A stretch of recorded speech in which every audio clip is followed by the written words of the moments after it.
Então agora falando especificamente das imunoglobulinas, para a gente entender melhor como que é uma imunoglobulina, um anticorpo, aqui a gente precisa primeiro saber que um anticorpo é a mesma coisa de imunoglobulina.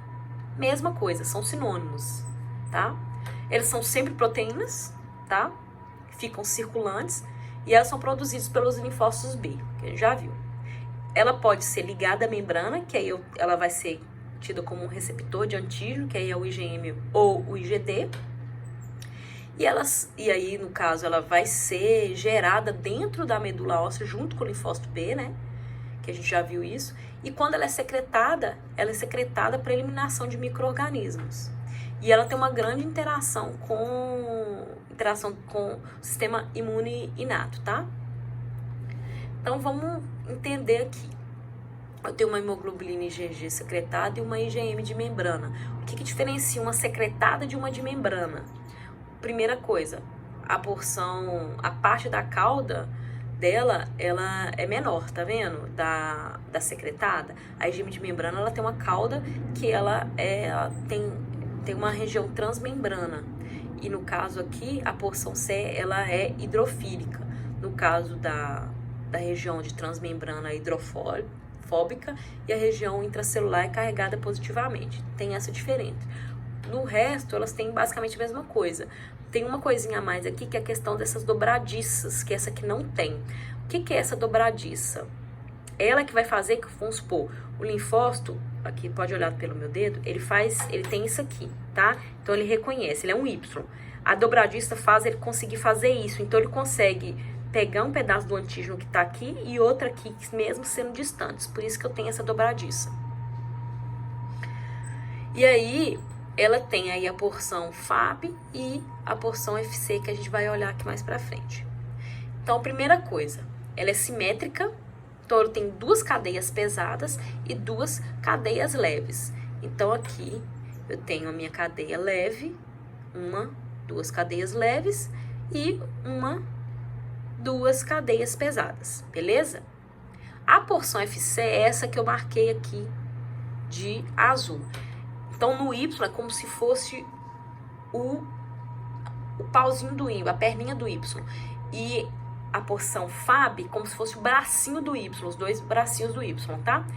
Então, eu tenho uma porção FC. Essa porção FC, como ela é uma imunoglobulina secretada, ela vai se ligar às células do sistema imune ou outras células, outras moléculas, quer dizer, do sistema complemento, e ela é responsável pela função efetora da imunoglobulina.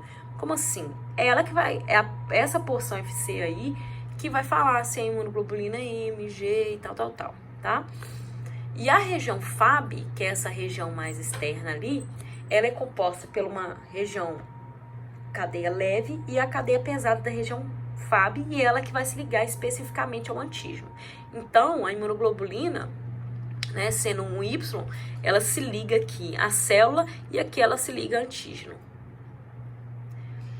Tem uma região, que é a variável, é que ela tá confinada ali, isso aqui é mais decoreba, tá? 3 trechos de cadeias pesadas e 3 trechos de cadeia leve, que é o que a gente chama de região hipervariável, que é a região que a AIDE vai trabalhar para que eu tenha uma maior afinidade entre antígeno e anticorpo. A maturação é feita aí, entendeu? E aí eu tenho também a região constante, que aí, que é onde eu vou determinar a classe.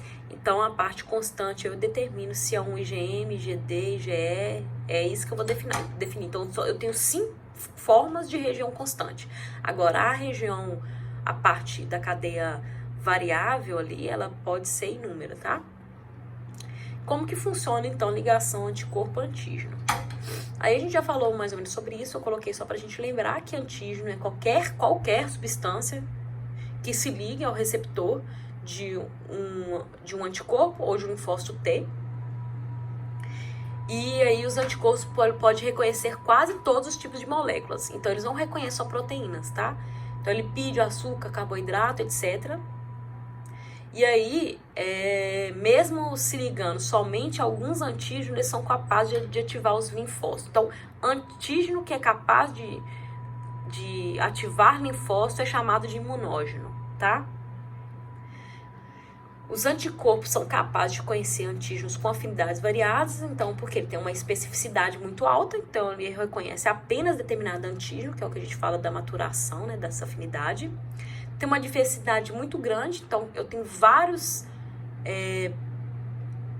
BCRs que reconhecem antígenos diferentes. Então tem uma gama enorme de BCRs que vão reconhecer antígenos totalmente diferentes. E tem a questão da maturação da afinidade, que é um grande diferencial, né, da imunoglobulina, diferente do linfócito T, que eu faça a mudança da estrutura da região V durante as respostas imunes humorais, dependente do linfócito T.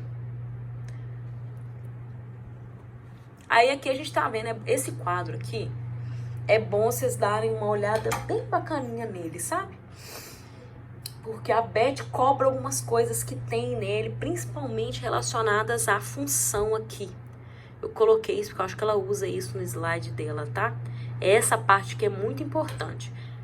Eu vou explicar aqui mais ou menos, mas é bom vocês darem uma olhada boa nele, tá? Por isso que eu coloquei ele.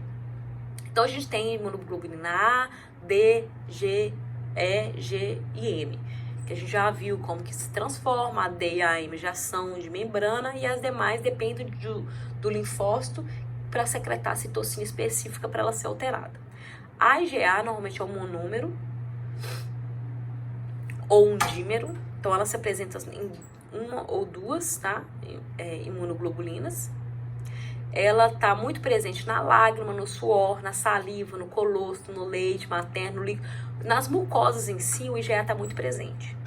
E aí ele tem reação de neutralização e aglutinação. A aglutinação é tipo juntar, eles se juntam para formar, por exemplo, aqueles imunocomplexos, sabe? Tem uma ótima ação contra peeling, tem uma fraca ativação quando está relacionado ao complemento e está relacionado com a proteção de mucosas respiratórias e trato gastrointestinal. A IgD, ela sempre é encontrada lá como uma unidade de superfície do linfócito. Ela está relacionada com a regulação da resposta humoral, tem atividade contra alguns antígenos nucleares, insulina, nananã. Ela não fixa no sistema complemento, então ela não tem relação com o sistema complemento. A IgE é um monômero, está presente no soro ou no plasma. Também tem domínio, também denominado anticorpo reagínico, que está relacionado com alergia.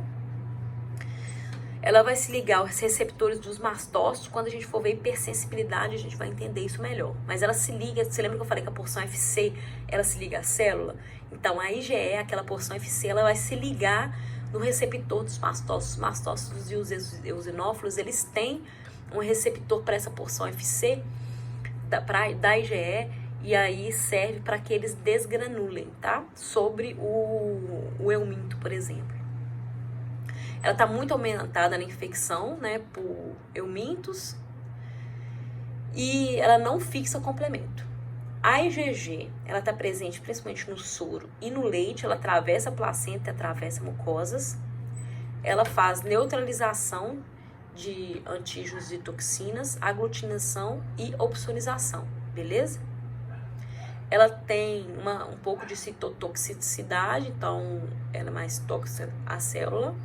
E ela atua contra antígenos polissacarídicos, proteicos, e é um marcador de infecção crônica. A IgM, ela é um pentâmero, então às vezes eu tenho 5, ela normalmente quando ela é vista tipo 5 imunoglobulinas, tipo assim, duas e uma aqui, então 5 imunoglobulinas, por isso que ela tem forma de pentâmero, tá? Então ela é bem grande. Ela é um receptor, né, de linfócitos B, e ela não atravessa a placenta. Ela ativa o sistema complemento de forma mais eficiente, porque inclusive ela é até maior, né? Está relacionado com a neutralização e boa aglutinização, proteção contra bactérias gram-negativas e é marcador de infecção aguda e recente. Tá, aí então os conceitos que a Beth coloca, é bom você saber essa diferença. Então, isotipos são diferentes classes de imunoglobulina. Então, IgA é um isotipo, IgG é outro, IgE é outro, IgM é outro, IgD é outro isotipo. Isso que é isotipo. Idiótipos, que é esse aqui, ó, tá? é quando eu tenho uma especificidade diferente de um e do outro. Então, eu tenho uma alteração do domínio variável da imunoglobulina, só que é da mesma classe. Então, eu tenho um IgG que tem uma alta afinidade para Streptococcus e um IgG que tem alta afinidade para Staphylococcus, tá? Então, é isso. E o halotipo, que é esse do meio, ele é o isotipo de indivíduos ou espécies diferentes. Então, o IgG que eu tenho é diferente do IgG de um macaco, tá? E essa alteração do halotipo, ela é na cadeia constante, beleza? As funções efetoras, a gente já tá terminando, tá? Então, o anticorpo é a primeira coisa que a gente tem que saber. Anticorpo não mata nada, nada. O que ele faz é, ou ele neutraliza o micro-organismo. Então, eu vou mostrar para vocês ali no próximo, mas por exemplo, no próximo slide, eu tenho um antígeno, e aí um monte de imunoglobulina começa a se ligar, né, a porção Fab dela em antígenos, né, em epítopos desse antígeno, e aí ele vai e não consegue se ligar às nossas células. Então, isso que é neutralizar. E aí isso é feito principalmente por IgG, IgA e IgM. Ela faz ativação do sistema complemento, e aí eu vou ter o IgM faz isso, o IgA faz de forma muito fraca, e o IgG3, 1 e 2 fazem. Só que o IgG3 é melhor do que o IgG1, que é melhor que o IgG2. Isso ela já perguntou na prova, beleza? Além disso, eles fazem opsonização do patógeno para fagócito. Então, o IgG1 e o IgG3, eles se ligam no fagócito, onde se ligam no antígeno, né, na bactéria ou o que quer que seja, e vai formar para os fagócitos, neutrófilo, mastócito, que eles devem matar aquele patógeno lá. E a citotoxicidade celular dependente de anticorpo. Então, IgG1 e IgG3 faz ativação da célula NK para que ocorra morte celular, e o IgE faz ativação de eosinol para destruição de eumitos. Aí aqui, cada um desses aí vai estar mostrando uma coisa diferente, é bom vocês olharem um por um. Aqui eu tá vendo a neutralização, como que acontece? Olha isso. A célula, quando eu tenho o vírus, uma bactéria, ela vai se ligar aqui, e aí automaticamente ele não consegue se ligar no receptor e entrar para dentro da célula. E isso é uma neutralização, beleza? Opsonização é isso aqui, ó. Ela marcou para que o macrófago ou o neutrófilo consiga endocitar e eliminar esse patógeno, tá?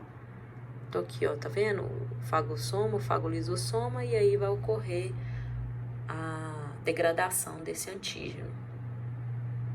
E as imunoglobulinas são degradadas juntos, tá? Tá vendo? Aqui eles sem nada, e aí elas se ligam. Beleza? A citotoxicidade celular dependente de anticorpo. Então, olha, o anticorpo, tá vendo essa célula? Tá cheia de vírus? O anticorpo tá indo lá e tá marcando essa célula. Quando ele marca essa célula, a célula NK reconhece, secreta granzinas e perforinas e mata a célula, tá vendo? Que tá com os vírus dentro. Então, ela tem essa citotoxicidade. E a ativação do complemento. A gente vai ver agora. Então, aqui eu tenho uma célula lá que tá com vírus. Ela se liga ali, percebe que ela vai ativar a via clássica, né? Aí aqui eu tenho o C1 ligando, C1RS formando o complexo C1. E aí esse complexo C1 vai ligar lá, vai ter o C2, o C4B, o C3B, C4B, C4B, C2B, o C2A, que vai fazer com que clive o C3B, o C3 em C3A e C3B, o C3B permanece, eu tenho a C5 convertase, a C5 vai quebrar, a C5 convertase quebra o C5 em C5A e C5B, o C5B fica, e aí vai ligar o C6, o C7, o C8, vai formar o C9, que é aquele MAC, para poder eliminar a célula que está infectada. Ou o patógeno diretamente. Beleza? E é isso. Muito obrigada. Espero que vocês tenham entendido. Qualquer dúvida, vocês podem me mandar mensagem ou perguntar, tá bom? Valeu!